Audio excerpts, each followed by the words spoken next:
Oh my goodness. Every time he comes on, it's an interview like no other. He really is on the ball. He's great. He's so sharp. It's so good. Hey, you guys want to see something interesting? Remember our good friend Bernie Borno? He has been a little bit quiet, but he recently came out with a new book. And he said, and the book is, It's Okay to Be Mad at Capitalism, which is true and based, honestly. And so Face the Nation and corporate media decided that it'd be a great opportunity to bring him on and talk about why him getting mad at the shareholders can make the shareholders a little sad. So I wanted to see what this was about and see how he did. Because I heard that there was some absolutely nutty clips in here. So let's figure it out. Joined by Vermont Senator Bernie Sanders, who is out with a new book. It's okay to be angry about capitalism. Good morning. He saw the camera. He was like, oh, yeah, I have to smile. Senator, good to have you here in person. Thank you. We have a lot to get through, but I want to talk about one of the things you flesh out in the book. You talk about the alliance you formed with Joe Biden during the campaign to really shape the Democratic platform and incorporate many of your ideas. You said he wasn't as bold as you would have hoped, but he would have been the most progressive president since FDR if he had acted on that agenda. How do you categorize Joe Biden on that progressive scale now? Well, I think the American Rescue Plan that we passed early in his agenda, in the midst of the terrible pandemic, the economic collapse, was in fact one of the most significant pieces of legislation for the working class of this country in the modern history of America. Build Back Better. Build Back Better. Transformational. It would have finally addressed the crises that the working class of this country has faced for decades, revolutionized childcare, revolutionized healthcare, dealt boldly with climate change, raised wages. I mean, it would have done a whole lot. But the votes weren't there. We got 0 Republican support, and 2 Democrats decided not to support it. Sounds about right. In terms of how you view the president, do you think he I love our progressive ruling class? I think he is a much more progressive they really care about us. president than he was a United States senator. And I think as a result of the campaign and the task forces we did together, you recall we had task forces during his campaign and my campaign. I think we came up with an agenda that was progressive. Obviously, we were not able to get everything we wanted to get done. In some of the things you were able to get done and signed into law, President Biden points to them as achievements, but you diminish them a little bit in this book. You point out Medicare won't be permitted to negotiate lower drug prices until 2026. Right. The cap on out-of-pocket prescription drug costs for seniors doesn't kick in until 2025. $35 cap on insulin prices doesn't help those who aren't on Medicare. Are you saying he hasn't delivered? No. I mean, look, this is the real. He can't say that. He did deliver something. Something happened. Literally nothing did not happen. There are, yeah, Build Back Butter. Yo, I didn't know there were still Sky Does Minecraft fans in here. That's crazy. Anyways, no, yes. Yes, no. So great things happened with Build Back Better in like the feeble way that it passed, or the feeble way that things in the agenda passed. There's so many things that could have been so much better, though, that were held back by corporate greed, by Democrats not wanting to go far enough, by all of these types of things that held us back, where the American people really deserved it. Hey, listen, this is a wild thing. It's a wild stat, okay? The Democrats first promised to reduce prescription drug prices as their national policy platform across the country when I was 7 years old. When I was 7, that was the first time that Democrats promised to reduce prescription drug prices. And it seems like they won't even get anywhere close until I'm almost 30, which I think is quite remarkable, if I'm going to say so myself. That's not even as far as they wanted to go. We may not even see anything like that for quite some time, unless something insane happens in 2024 and 2026, I guess. 17 years later. Yeah, unless anything like that happens, and still I'm going to be almost 30. That's wild. I'm a Zoomer. I'm not even like an old Zoomer either. That's horrible. Then there are so many people who've died because of that. Poor people die all the time because they can't afford the drugs that they need. I recently gone to the psychiatrist, and affording the drugs for me, for my ADHD may be an issue sometime in the future, and especially for like anxiety medicine. That may be an issue sometime in the future too. I'm not sure. I hope not. But there are millions of people in this country who suffer that fate, and it's a horrible thing. And it's not indicative of a civil society, if I'm going to tell you that. The world that we live in is that you need 60 votes often in the Senate, and Democrats had a slim majority in the House. But what I am talking about, Mark, and what the book is about, is taking a hard look at the reality facing working families in this country. And the truth is that today, over 60% of our people are living paycheck to paycheck. So the question that I am asking is, why in the richest country in the history of the world, why don't we have a healthcare system that works for all, where people can walk into the doctor's office, as they do in Canada, without having to take out their wallet? Why do we spend twice as much per capita on healthcare? Why do we pay the highest prices in the world for prescription drugs? So we have seen some achievements, but given the scope of the problems and where we should be going, nowhere near enough. We also have one of the most innovative healthcare systems when it comes to creation of pharmaceutical drugs. You are doing this. Get her. No. So when someone hears you lay out the problems with our pharmaceutical industry, as you do in this book, it'd say, but the life-saving vaccines, for example, for COVID, they were created by the United States of America. They were created by the pharmaceutical system with taxpayer help. Sure. Of course the drug companies produce great drugs, but 1 out of 4 people in America cannot afford the drugs that their doctors prescribe. You tell me why we pay 10 times more for some drugs that are sold in the United States compared, say, to Canada or to other countries, while year after year the pharmaceutical industry makes tens of billions of dollars in profits, pays their CEOs exorbitant salaries. So of course we want the drug companies to do the research and development. And by the way, taxpayers of this country spend $45 billion a year through the NIH to help with that research and development. Also, what's really important to understand is that this is like a common loser capitalist talking point, which is that, oh, we have the best healthcare technology in the world.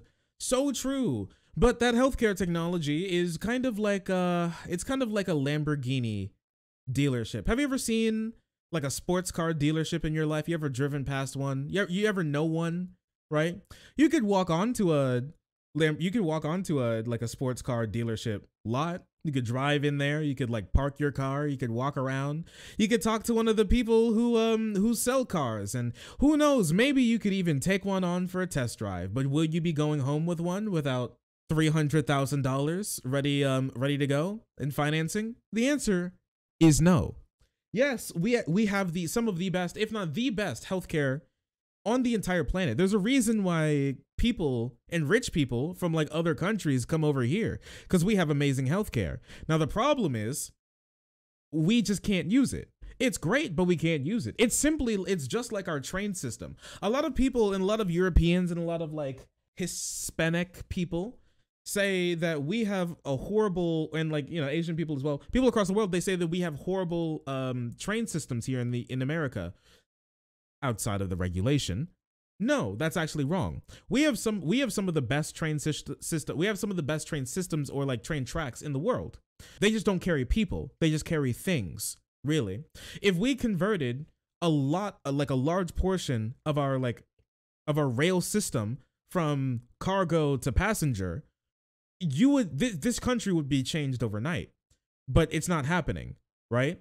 It's being used for profit and not for people. Just like the medical system, it's being used for profit and not for people. So yes, we have it. We have great healthcare. We have cutting edge world class healthcare.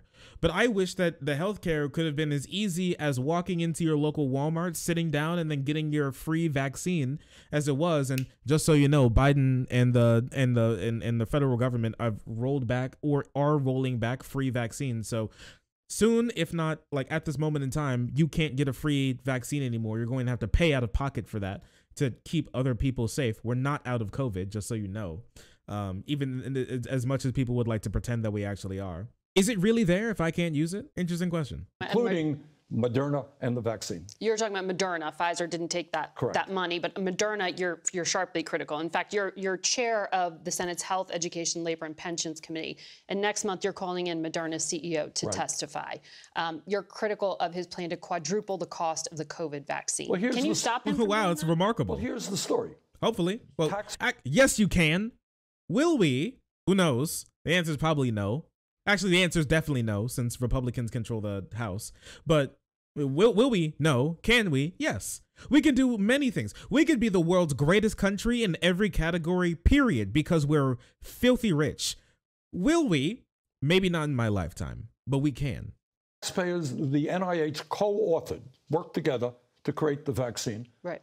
Taxpayers put billions of dollars into the development of the vaccine, guaranteed sales for the vaccine. As they did with many other companies, Yeah. too.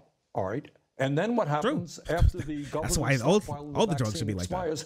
These guys say, well, we're going to quadruple the price of the vaccine. And by the way, in the last 2 years, the CEO made $5 billion and his other guys made billions of dollars. Is that really what should be happening? Truth is, pharmaceutical industry is enormously greedy, charging us outrageously, uncontrollably high prices. We have got to deal with that. As chairman of the relevant committee, I intend to do what I can. Moderna says it's instituting a patient assistance plan to give the COVID shot to the uninsured and underinsured Americans free of cost. Is that sufficient? And you know, Margaret, for you? Amazing coincidence. That happened the same exact day as we announced that we were inviting them to testify. You think your political heat made that difference? Well, maybe it was just a wild and crazy coincidence. I don't know. But we also want to take I love this guy, what dude. that patient program is about. We're talking to them about that. But obviously, it's a step in the right direction. Step in the right direction. How do you lower the cost of prescription drugs in a way that doesn't hurt American innovation? And also, no, that's not good enough. It should be free at the point of cost for everybody, period. And how do you do it politically when Republicans control the House? You know, I saw a poll that Redacted. was done just for Republicans. And you know what Republicans regarded as the major priority they were concerned of? High cost of prescription drugs. All right. So I think we have the basis for bipartisan work to tell the pharmaceutical industry that they really have got to stop ripping off the American people. A number of ways you could do it. The Inflation Reduction Act started by having Medicare negotiate prices with the pharmaceutical industry. Doesn't kick in for a few years. Yep. I think we should expedite that. Number two, of all people, my good friend Donald Trump, all right, who Our friend of the stream on everything, had the idea that maybe Medicare should not pay prices higher than the average of what countries around the rest of the world are paying. That's a good idea, and we want to pursue that as well. And there's the concept of reimportation, that if Americans can buy drugs in Canada or in Europe at a fraction of the price, let's have pharmacists and distributors be able to purchase those drugs and sell them at much lower cost in the United States. This involves state subsidies of some form, government subsidies. No, that does not involve subsidies. That simply says if you can buy a drug in Canada, same drug for 1/10 of the price, passes FDA specifications, it should be sold in this country at a lower price. And you think you can do this with Republicans in control of the House? You think the votes are there? I think there's a lot of support for dealing with the high cost of prescription drugs. Yes, I do. I want to ask you about what's politically possible in that makeup of Congress right now. Democrats have this narrow 51-seat majority in the Senate. You're an independent, but you caucus with the Democrats. Both the Pennsylvania senators are out of office right now dealing with serious health issues. Out, an independent, but you caucus with the Democrats. Both the Pennsylvania senators are out of office right now dealing with serious health issues. Yeah, but let's be honest. What the fuck were they doing? Right? Like, can I be honest? What's happening in Congress right now? I'm not gonna lie to you. I haven't heard anything out of Congress ever since the turn of the year. What have they been doing? I haven't heard them do a single thing. Like, sure, they're out with like, I guess they're out sick. What else would they be doing with their life, right? They're too busy being racist in the House. Like, what? Like, genuinely, like, what's happening? They're trying to gin up Biden's impeachment. I guess I haven't heard a single thing come out of Congress since the State of the Union, like since like around the debacle around the State of the Union, and that's literally it. Like, I guess. Also, I didn't know both Pennsylvania Dems are out. Wait, who's the other Pennsylvania Dem? Does anybody know? Who the fuck is that? What's their name? Bob Casey. What the hell's Bob Casey doing? Is that bitch dead as hell? Is he okay? And Fetterman just has depression. It's basically not even, I'm joking. It's basically not even real. I'm joking. Road to recovery much smoother than, wait, what is this? Well, he posted this a day ago. What are you doing, Bob? Road to recovery is much smoother than a Dynix roast pork sent by a friend in Philly. What are you doing? Oh, he had booty hole cancer surgery? I hope he's okay. I hope everything goes well. I had no clue. I'll pray for his family. Good for him. I'm glad he's still in good enough spirits to eat his sub, like a true Pennsylvanian. And so their absence complicates any votes. Do you have any idea when, for example, Senator Fetterman will be out of the hospital and well enough to return? Aren't they? Can't he still vote? They may not. Are senators allowed to vote remotely? I know they're not allowed to vote remotely on some things. Aren't they allowed to vote remotely on like some other things? Isn't that true? But I may be wrong there. Anyways, I mean, like, what vote would ever come through at this moment in time? I just don't know. No, votes need to be done in person. Very stupid. We wish Senator Fetterman has gone through a hell of a year. I mean, with his stroke in the middle of a campaign and dealing with other issues. So I can't answer that. I think Bob Casey, who is dealing with prostate cancer, will be back, as I understand it, in early March. This is a big what if. Wait, this is what conservatives are doing? This is what the Republicans are up to? Republican Eastman of the Family Values Party says it's actually a net benefit to society when a child of abuse and neglect dies because of the financial burden it would otherwise put on the state budget. Yeah, we'll probably talk about that sometime. Okay. All right. Okay. All right then. They've gone beyond goblin mode. They have now entered demon mode. Least evil Republican. Hey, have you guys ever thought about the profit we could make if all these children of neglect get killed by their abusive parents? Holy shit. Wow, I don't even know what to say. I'm gonna have to like spend some time thinking to even come up with something to say on that one. I don't have anything to say besides holy shit and wow. And I can say that a couple more times. I'll say it one more time. Holy shit, wow. But after that, there's not much I can say. I mean, this is a very key state, Pennsylvania, sure, for Democrats. I mean, are you concerned? Well, obviously, we're concerned, about the health of all of our members, and we hope that they are all back. Bob, I think, will be back. We know that. John, I just don't have that information. Mm-hmm. Because Pennsylvania, in so many ways, also is an example of a lot of what you talk about in terms of the working class, yep, mixing with the concerns you have there. Are you concerned that that state is, if there has to be a special election, for example, or if Casey doesn't run, then it goes to the Republicans? Bob will be back in a few weeks. Okay. But so let's not speculate on it. But like Pennsylvania, like Vermont, like other countries. She like, what happens if Fetterman and Bob Casey fucking die? You think the Pennsylvanians will be like, I hate these Democrats. All they do is die in office. We got to get somebody else in there who will vote for policy that'll just kill us instead. So you know what? True. So true, Miss Reporter. Like other states in our country, the people in those states are hurting. And the question of the book, again, is that how come we have so many people who are struggling? We have a dysfunctional healthcare system. Our childcare system is in disarray. We got millions of elderly people who have nothing in the bank as they face retirement, and yet the people on top are doing phenomenally well. And Margaret, what the book is about is saying that we have more income and wealth inequality today than we've ever had. We have more concentration of ownership in sector after sector than we have ever had. We have a political system which is increasingly corrupt because as a result of Citizens United, billionaires can put enormous amounts of money into it to elect their candidates. And we have, 8 major media conglomerates, corporate media conglomerates, that control about what 90% of the American people see, hear, and read. Those are really issues that we need to discuss. That's what the book does. Do you worry when you talk about the corporate media that you are targeting journalists when you say that? No. Donald Trump talks about fake news, and that's simply to deflect attention from the fact that he's a pathological liar. My experience one-on-one with media, they work hard. They very rarely am I misquoted. But what I am talking about, Margaret, is that corporate media limits the kind of debate that we have in this country. You tell me, you know more about it than I do. How often do we talk about income and wealth inequality? We're talking about right now, Senator. Yeah, but how? Come on, you can't say we like almost never talk about it. This is one of the times. This is why we say almost. Come on, Senator. Come God. Okay. What a cop-out answer. How often, not everybody is Bernie Sanders on your show. How often do you talk about concentration of ownership? How often do you talk about the fact that we are the only major country on earth not to guarantee health care at all, and yet we spend twice as much money? How often do you talk about that if somebody has a baby in Finland, they're getting 9 months off or 10 months off paid family leave? I will talk to you about paid leave for families any day of the week. They also have like a 56% tax rate in Finland, though. It's very different. Ah, I see. Good, but let's talk about it. What do they get for that? They get free health care, right? Free higher education. And that's a marginal tax rate. That's not, Finns aren't taxed 50, your average Finnish person isn't taxed 56% of their income. That's that's exactly what I'm talking about. Yeah.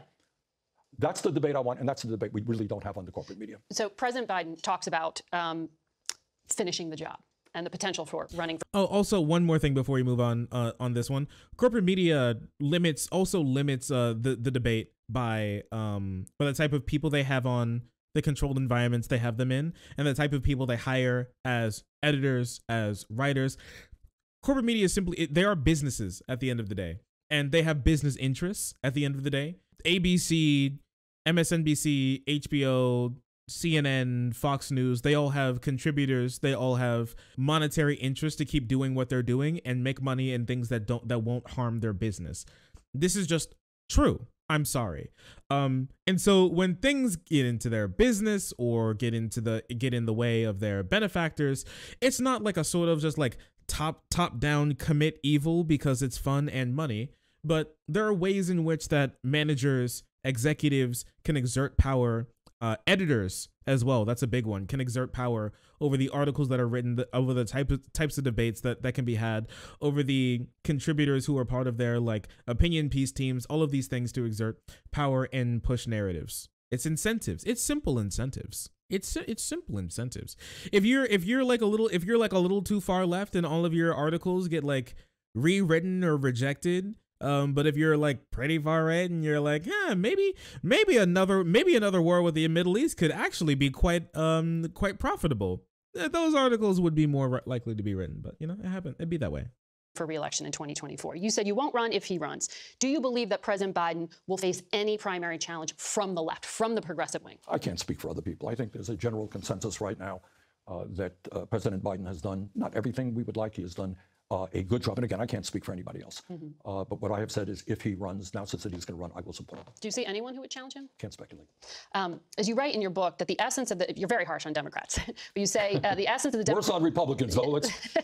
You write the essence of the Democratic message in recent years has been, we're pretty bad, but Republicans are worse, so vote for us. Is there anyone inspirational in Democratic politics? Sure, there's some great people who are working night and day to protect.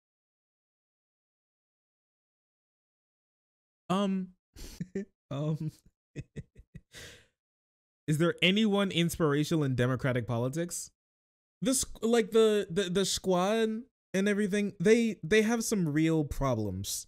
If I'm going to be honest, I mean the rail strike thing was a big one. The rails, like crushing the rail strike was a big one, and now you can see what's going on around the country.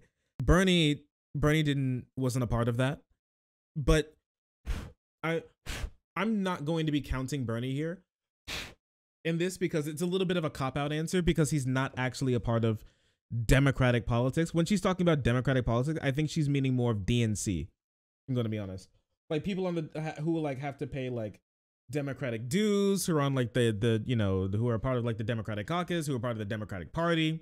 Not part of the Democratic caucus. People who are part of like officially a part of the Democratic Party, the company of like the DCCC, right? I would say one of my politicians here, who runs against Republicans, does a pretty good job. I think he's reasonably inspirational in the country. The squad a bit. He's right in front of yeah. Like I said, I don't want to count Bernie because he's not technically a part of the Democratic apparatus. He caucuses with the Democrats, but he's not a Democrat. So I'd like to shorten it down to like an answer of somebody who's actually a Democrat. Are you saying Kamala Harris isn't inspirational? You know what? You should talk to California. California, you know what I mean? How they love her. They even wanted to vote for her during the during her run for president, I don't know. Outside of that, not necessarily. Everybody else who I think could be pretty, I mean, Katie Porter, everybody else who I think could be pretty inspirational have not been there long enough to actually be inspirational. So we'll figure it out. Tech working class people. But the thesis of that particular chapter is that working class people are responding to the Republicans, not because they want to cut Social Security and Medicare and give tax breaks to the rich. It's they've heard Democrats say for years that they are the party of the working class. And then people are saying, really? I can't afford health care. I can't afford prescription drugs. I can't afford to send my kid to college. So who's the next Bernie Sanders? Who is that voice? I'll let you discover. What is this question? Oh, she didn't even engage. And also the guy I'm talking about is Charles Booker. She didn't even engage with that question. I mean, sure, yeah. I don't know who the next Bernie is. I have no clue. I'm not sure if we need another Bernie. I think we just need somebody who cares about people. That's what I think we need. I don't think we need like another Bernie or like another like progressive leader. I think we need somebody who cares. What I will tell you, and we talk about this in the book, what I am extremely proud of is that there are more really strong, young progressives, often people of color, in the House now than probably in any time, certainly in my lifetime. Great people. You should have said your mama. That is, you know, if you ask me what I'm most proud of, is that so many young people, we won the young vote overwhelmingly. And I think young people are saying, we don't want to tinker around the edges anymore, not on climate change, not on racial issues, not on economic issues. We want transformational change. And if my campaign's played a role in changing that consciousness, I'm very proud of that. You are up for re-election to the Senate in 2024. Yeah. Can you take the wins that you have had in shaping the Democratic platform as you have, with the issues that you have raised, and walk away with that win, or do you feel you need to run again? I think, look, in my chapter on the media, what I talk about is media is very interested in elections and elections. I was elected to do a job, and I'm working really hard as chairman of this committee. People back home are not asking me whether I'm going to run. They say, Bernie, we can't afford health care, can't afford prescription drugs. Do something. Let me focus on that. So you don't feel like you have a ticking clock here for 2024? At the right time. Has to get all this done. It's between me and the people of Vermont, and we have plenty of time. Dude, Bernie's just kind of been vibing. I'm not going to lie. Bernie, I hope he lives forever. I know he'll die someday, and he may even die while hopefully, I mean, if I'm streaming for long enough, it'll happen while I'm like, and I'll wake up one day and it'll be like Bernie Sanders, the family announced he has passed away. It'll happen one day. It's very sad, but it will. I think we need to, or like he'll retire, and you know, I think we should. I don't think we need like a new him. We just need enough people who care, and I feel like we're getting there. The only problem is it sucks that their political careers are so juvenile at the moment. They're still in their adolescence. And like, we haven't had people in Congress for like that long who could even begin to like walk in his footsteps. You know what I mean? Pastor Nikki Haley is running for president, as you know, and she said there should be a mandatory mental competency test for politicians older than 75. You're 81. Do you take offense at that? What does she mean? I don't understand what you... You know, I think... Crazy Biden impression. You know, there's a level... Absurd. Yeah, you know, we are fighting racism, we're fighting sexism, we're fighting homophobia. I think we should also be fighting ageism. Trust people, look at people, and say, you know, this person's competent, this person's not competent. There are a lot of 40-year-olds out there who ain't particularly competent. Older people. Yes, that is quite true. Individual. I don't think you make a blanket statement. Okay. So when it comes to the current president or the former president and their age range, it doesn't concern you? Look at what they do, what they believe in. What are they fighting for? What does Donald Trump stand for? Do you believe in that? Well, I certainly don't. What does Joe Biden stand for? What is he doing? Has he accomplished? Look at him in that way, not on age. You say in the book that Democrats are wrong to suggest that former President Trump supporters are racists, sexists, and homophobes, that they're deplorable. You point out these so-called racists, many of them, voted for Barack Obama, but their lives didn't improve. Do you think that the Democratic Party messaging is just entirely wrong-headed to frame this as a broader moral issue? Look, are there supporters of Trump who are racist, sexist, homophobes? Absolutely. But to paint a broad brush and say, well, that's the reason that they don't vote for the Democrats, that is really wrong. Look, I've been all over this country. I have worked with trade unionists, people on strike, people who had the courage to stand up for economic injustice. Great people. And I talk to the union leaders, 70% of our people are Republican. Why is that? Because I think they have lost faith that the Democratic Party is going to stand up and fight for them. And they say, look, Democrats talk, they don't accomplish. Oh, I want to vote for Trump. Maybe but you blame Democrats going back to Bill Clinton for signing on to NAFTA. You blame Barack Obama. That's right. You're critical of Joe Biden as well here. That's right. All right. In other words, what I have said over and over again, working class people, in my view, are not responding primarily, there are other reasons, to the Republican message because they want to cut Social Security, Medicare, and give tax breaks to billionaires. That's not why working class people are voting for them. If the Democrats, in my view, had an agenda that says, we know that your kid can't afford to go to college, and that's why we're going to make higher education or public colleges and universities tuition free. We know you can't afford childcare, outrageously expensive. We're going to work on that. We know we're the only country in the world not to guarantee health care is right. You pass a Medicare for all single-payer program. You expand Medicare to cover dental, hearing, and eyeglasses. Democrats ain't going to lose an election for a long, long time. This is pretty true.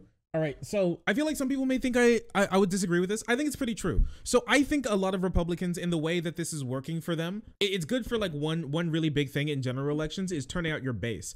I think the like culture war bullshit that they're doing is good for turning out their like base, but most people like in the country aren't necessarily a part of a base, really. Most people don't vote.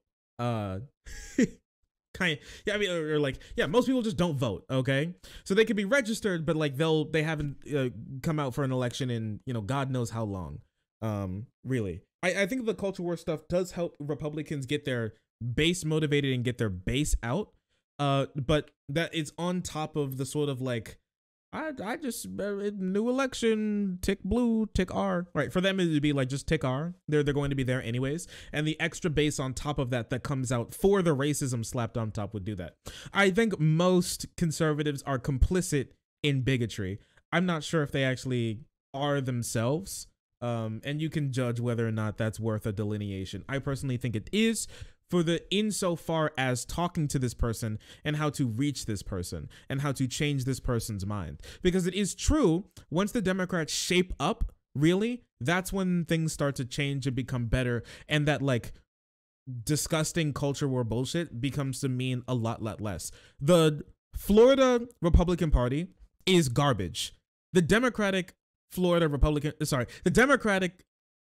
Party of Florida is somehow even worse.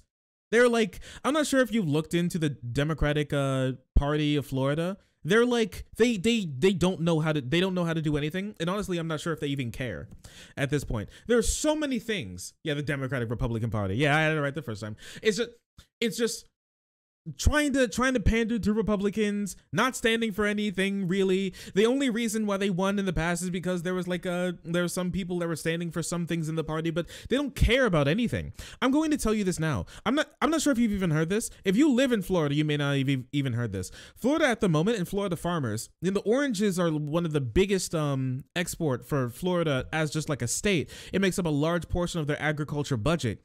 Florida oranges are being obliterated right now due to an invasive disease spreading from orange to orange, leading to orange greening, basically meaning the orange just never fully ripens. And you know that like 90% of the reason why vegetables and produce get purchased in the store is because they look good.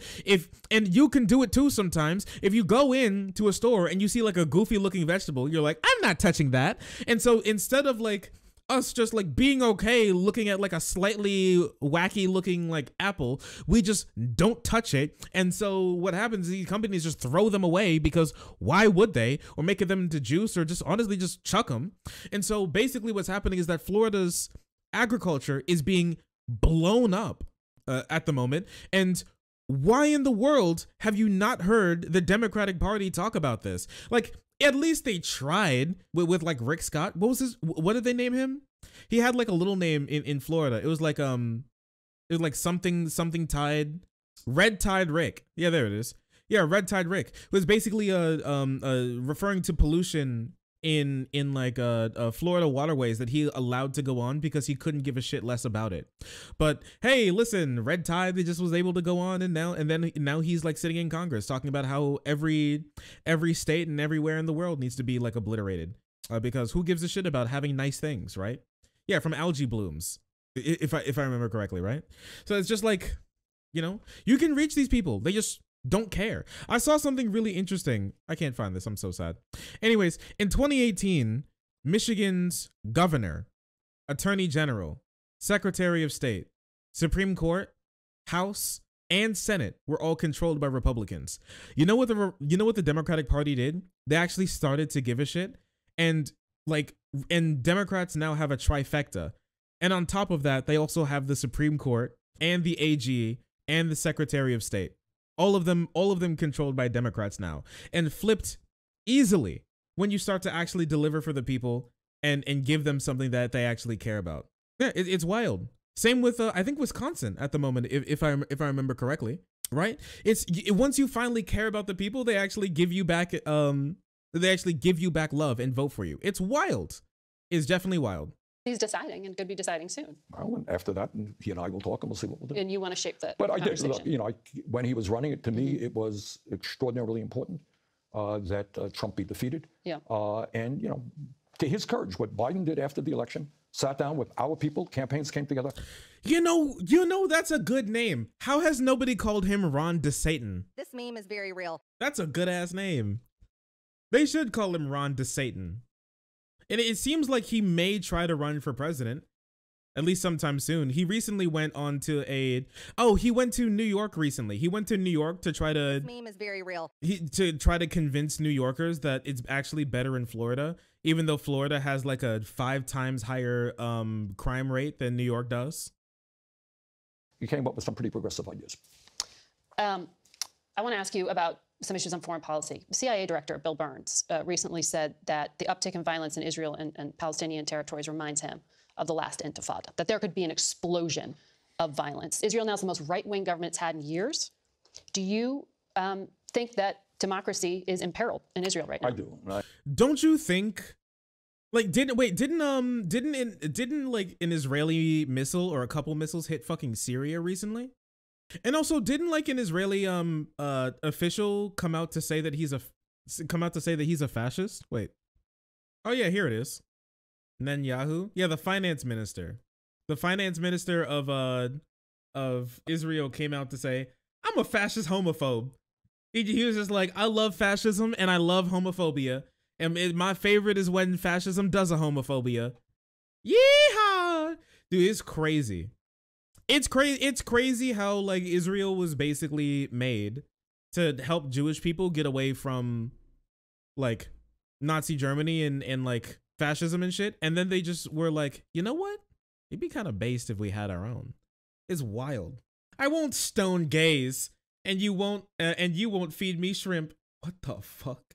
I'm a fascist homophobe, but I'm a man of my words. He's 42. Do you think he cares about gays? He could care less, or he couldn't care less. Wow.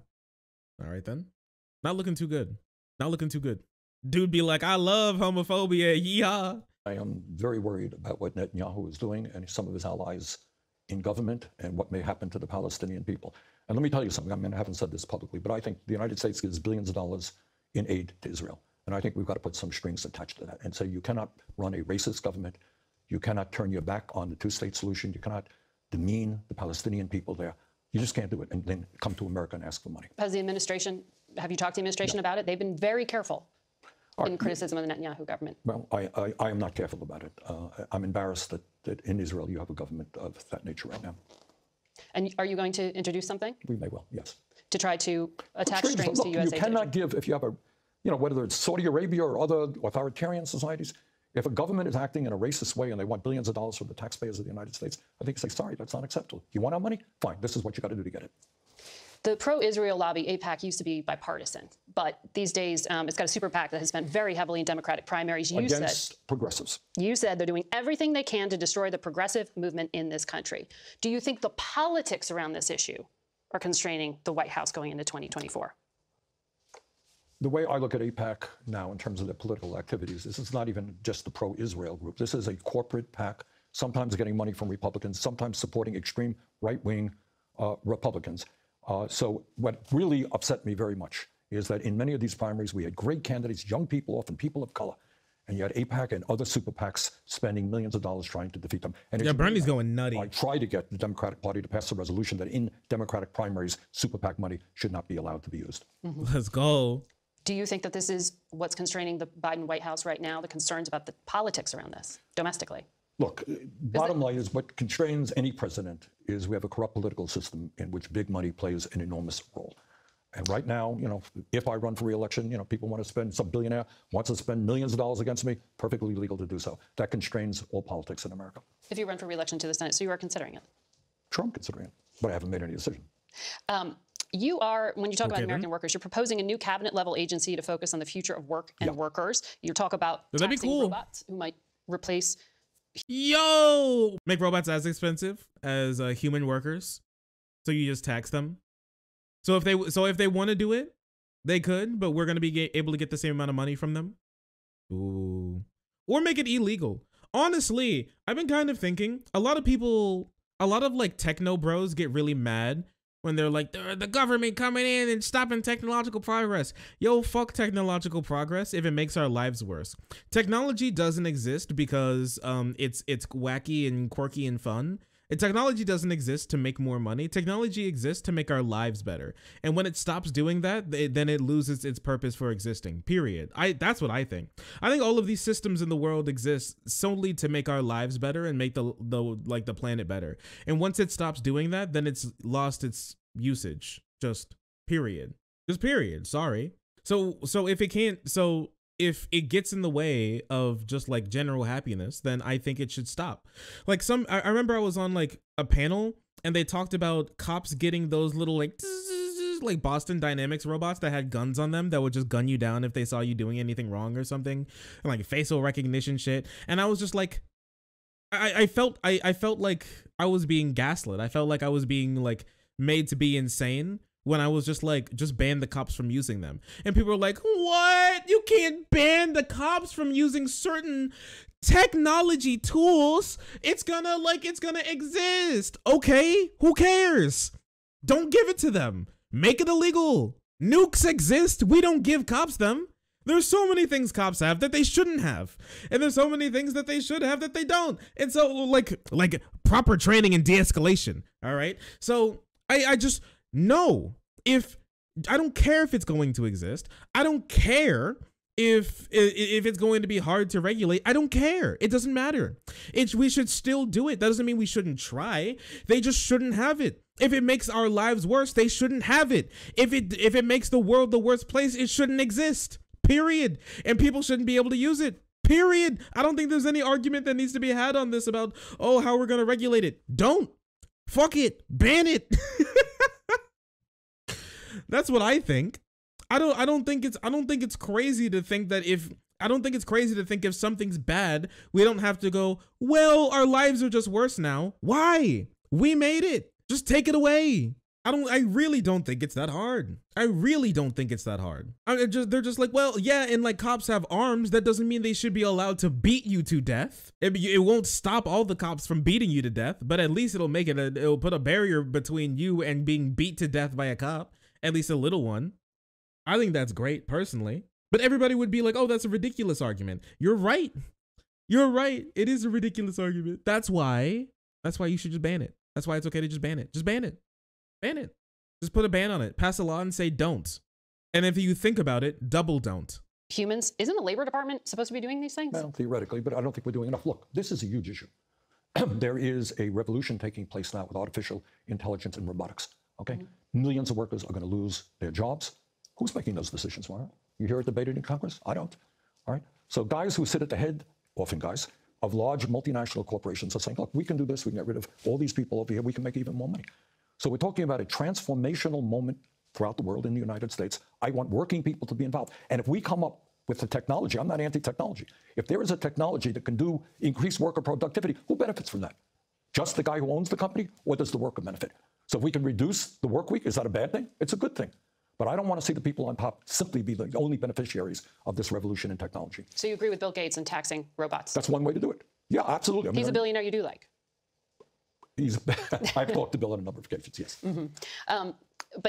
Well, I'm interested in that concept and some of the other things you lay out here. You know, it's not just taxing the robots. It's this whole question of an economic transformation. Are working class people going to benefit from that, or just the billionaire class?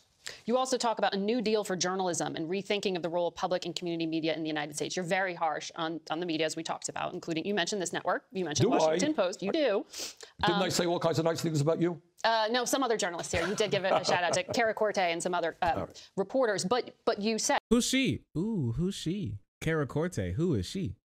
You gotta be careful, Bernie. You gotta be careful, Bernie. You can't, you can't give away their power level like that, okay?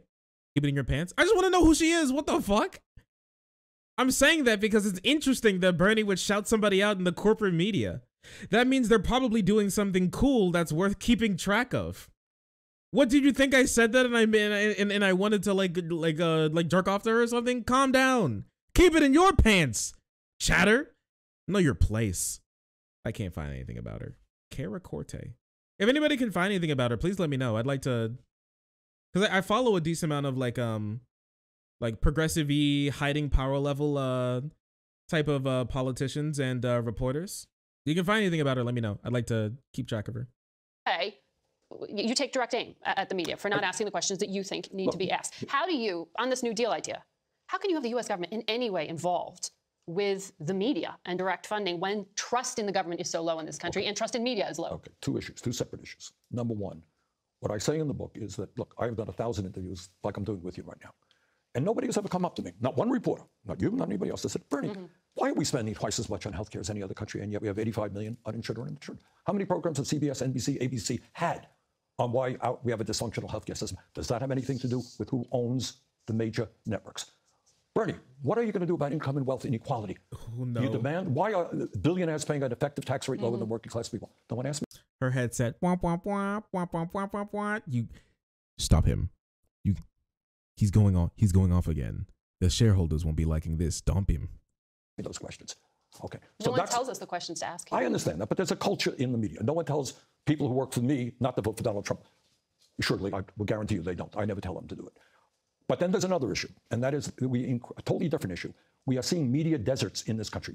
Local newspapers are going out of business. So people get no news from their city council, their school board. Real issue. How do you deal with that? And the reason they're going out of business is she's private chirping. sector companies can't make money anymore because of the radical transformation of media. What happens? Do people not know what's going on in their city? How do you deal with that? Well, in European countries, what they do is they do it through a non-partisan public funding of media. I think that's an idea that we should explore. She's slurping? So I'm told we're running out of time. But I'm just getting warmed up. Man, that's crazy. Man, that's crazy. Who could have seen that coming? Hey guys, anyways. Hey, the country is always been has been completely turned into a sort of like corporate media hellscape where a small group of people own basically all of our, or how like only a couple of companies own basically all of our media, and it can lead to a lot of problems when it comes to media consolidation and the type of views that that get pushed.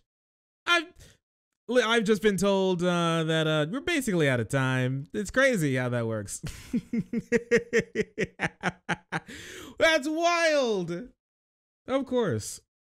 Nobody tells. Oh, yes, I do believe her that nobody tells her what to say. I do think that she got her position because of her, at least partly because of her views. Oh, you found her. I found this page on Cara Corte. But did you send it? Oh, not the fun. But I have to ask you, you're going on tour to promote this book, It's Okay to Be Angry About Capitalism. And you're here talking about it. I understand we're not the bad guys you're describing in the book when it comes to media. But tickets for your tour apparently are selling for $95 on Ticketmaster, which is accused of anti-competitive behavior. You know that some of your Democrats are criticizing them. Aren't you benefiting yourself from this system that you're trying to dismantle? First of all, those decisions are made totally by the publisher and the bookseller. I think there's one case where in one place here in Washington, Politics and Prose, an independent bookstore, charging some tickets. Most of them, I think, are $40, $50, and you get a book as well. So if you want to come, you're going to have to pay $40. I'll throw in the book for free. And we're doing a number of free events, but I don't make a nickel out of these things at all. But you're okay doing business with Ticketmaster? No, not particularly, but that's, again, I have nothing to do with that. That is, if you wrote a book, it'd probably be the same process. So you have. Yeah, so, yeah, he doesn't have any. You're okay with doing business with Ticketmaster? So they're selling tickets on Ticketmaster. Isn't that a problem? Yes, I don't want to work with Ticketmaster. But you're okay with working with Ticketmaster? No, I don't want to work with Ticketmaster. I don't have the option to work with Ticketmaster. That's not my decision. I did not make the decision to work with Ticketmaster. But you're okay with working with Ticketmaster? No, I'm not. Thank you. Thank you, Miss Reporter. I love Miss Reporter. Have to operate within the system. I do. Is what you write a book, a major publisher, et cetera, et cetera. Senator Sanders, thank you very much for coming in and answering our questions today. I hope I wasn't too hard on you. No, and I asked all the questions I wanted. Not necessarily what you wanted, but what I wanted. So thank you very much, Senator Sanders. We'll be right back. All right. We will not be right back. We are gone. I think he did a great job. Oh my goodness. Every time he comes on, it's an interview like no other. He really is on the ball. He's great. He's so sharp. It's so good. We talk about people with talking points. There's nothing There's nothing wrong with talking points as long as they're good talking points. If you say similar things over and over again, but they're really good, there's a reason why Bernie went onto Fox News and they tried to make him look like a fool, and then he within like 5 minutes he got the crowd like booing the host and cheering for him.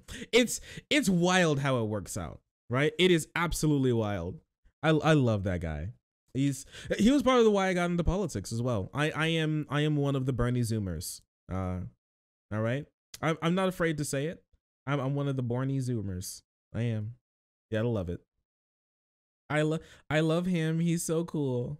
Yeah, he's a great rhetorician. Oh, and thank you for bringing me Cara Cortez bird app. Yo, she's followed by Borno, Sam Cedar, Nina Turner, and David Weigel. Huh. Would you look at that? Apparently she is quite based. She kind of dresses like she goes to school at she kind of dresses like a Harry Potter character, but outside of that she seems pretty cool. Oh, sorry, I didn't see you there. If you're enjoying the content, hit the subscribe button. If you don't, it'll make Boo very sad. I know a bunch of you who are watching are not subscribed. Join the frenzy. You won't regret it. Thank you, Boo.